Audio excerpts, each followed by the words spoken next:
Thank you both. I would like to repeat a question I made to Riha, which is pretty basic, but it's something that I would like to hear from you. I come from America, from South America, where we just believe in one God and no reincarnation. So I do resonate with reincarnation, but I have this questioning about the population growth and where the souls come from when the population is increasing. So I would like to hear from you.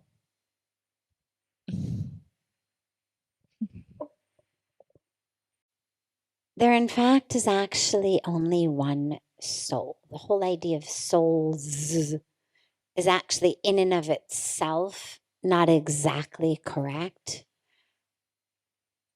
I won't go into all of the nuances of it because it's a really deep and complex subject, but an easy way to think about it. Think about the ocean. Now imagine that the ocean were actually infinite, that we didn't have Pacific Ocean and Atlantic Ocean and bodies of continents in between, but imagine we just had one infinite ocean. Now imagine a wave forms in the ocean. Now, the wave is a form, it's there. If you surf, you experience it. If you swim, you experience it. It's not an illusion, as in an optical illusion, or as in it's not real.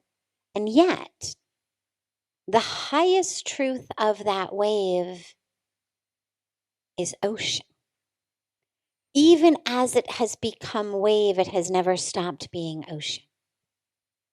If you took a spoonful or an eyedropper full of the water of the wave and you looked at it under a microscope, the scientist would say, ocean. For a moment, that ocean has formed a wave.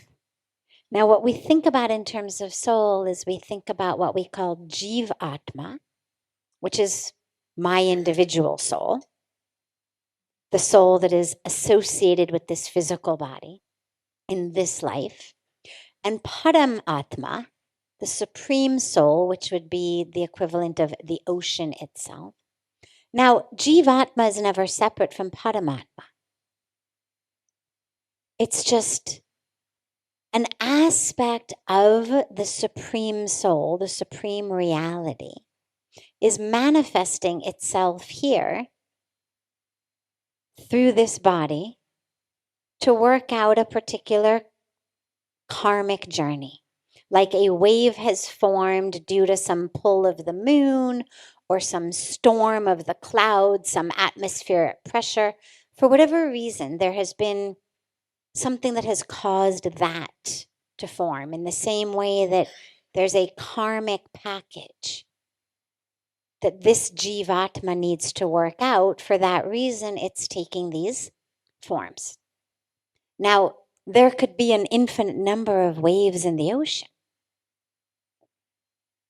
It's not that the ocean needs to get bigger.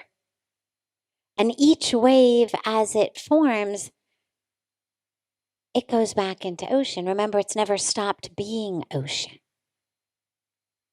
It's infinite.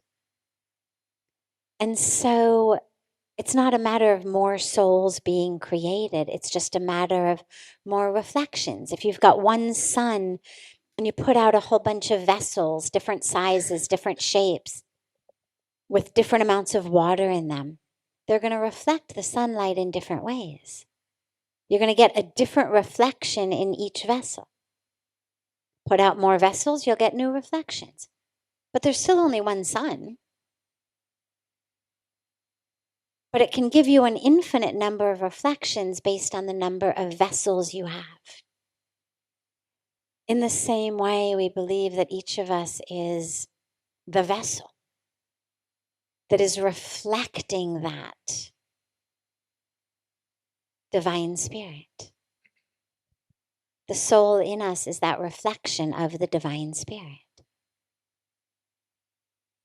So the population is of bodies, more and more vessels, but still one infinite sun beaming down, or one infinite ocean. I mean, choose your metaphor that works, but that's a way to understand it.